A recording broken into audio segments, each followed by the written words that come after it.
The Keystone XL pipeline could be one step closer to approval. The House Energy Committee voting today on a bill that eliminates the need for presidential approval. But following the terror attack in Boston, are security concerns surrounding the pipeline on the rise? Joining me now in a Fox Business exclusive is the bill's author, Republican Congressman Lee Terry. Congressman, welcome back to the show, and you're one step closer now. Next stop is the House floor. What do you anticipate there? Well, we had a great victory today in committee, strong bipartisan vote, and we'll have the bill on the floor probably mid-May is what the Speaker's office tells me, and we expect a big bipartisan vote on the floor as well. What were the comments that were made in committee that lead you to believe that this has a lot of support going forward?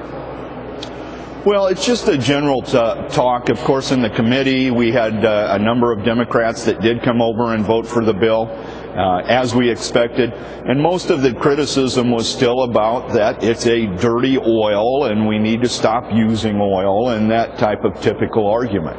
Yeah, but that's worked in the past. I mean, that's been enough to stop a lot of projects dead in their tracks. That's a good point, but I think people know that this is a safe project. We have 15,000 pages of environmental studies. Several have been done. We've done the public comments, the public hearings, and I think people are just done with the issue. They know that it's a no-brainer and that we just need to pass it. Energy infrastructure is always a target for terror, no matter where it is, anywhere around the world. Do you have more concerns about safety and security in the wake of everything that has happened this week? Absolutely. Our entire energy, electrical generation, all the way to our pipelines are critical infrastructure, and we need to think more about how we protect that type of critical infrastructure. Are there facets of this that make it safer or more dangerous? I mean, I understand the majority of the pipeline is deep underground, so that would make it more difficult to attack, but without question, there are always points of vulnerability.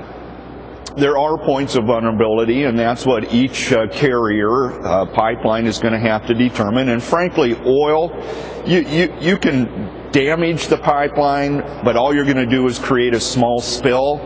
Probably more of the natural gas where there'll be some level of an explosion.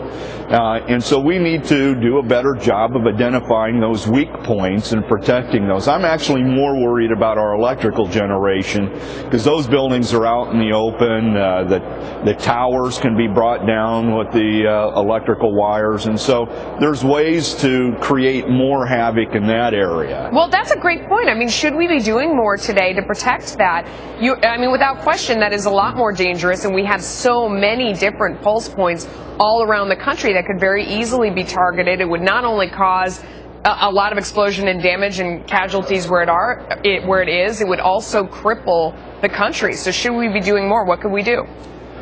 Well, each individual electric company has been tasked with fortifying and having their own security plans to protect their vital critical interests, and they have been told to find their weak points, to not publicize them, protect them, and most of them have done a pretty good job of that, but we just haven't done the inventory to be certain that they are as hardened as they should be. Yeah, that inventory might be a good idea. Also, the State Department is holding a meeting in Nebraska tomorrow. They're going to take public comments.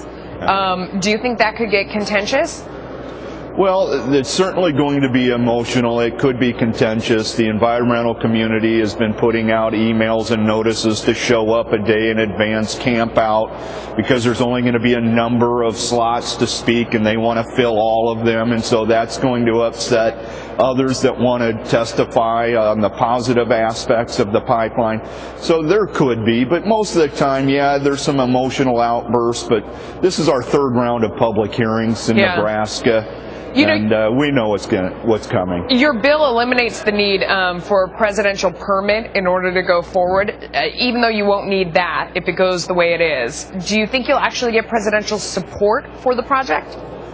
My hope is that we will. I'd like to have the president's support, and I'd like him to just go ahead and take care of the issue and sign the permit before we get it on the House floor or in the Senate. The reality is there was a great vote in the House last time. We expect that. There was 62 votes for the Keystone pipeline on a budget vote. So the president knows that there's overwhelming support in both houses. I'd like him to just resolve the issue now. All right, Congressman Terry, thanks so much. Appreciate your time. Thank you.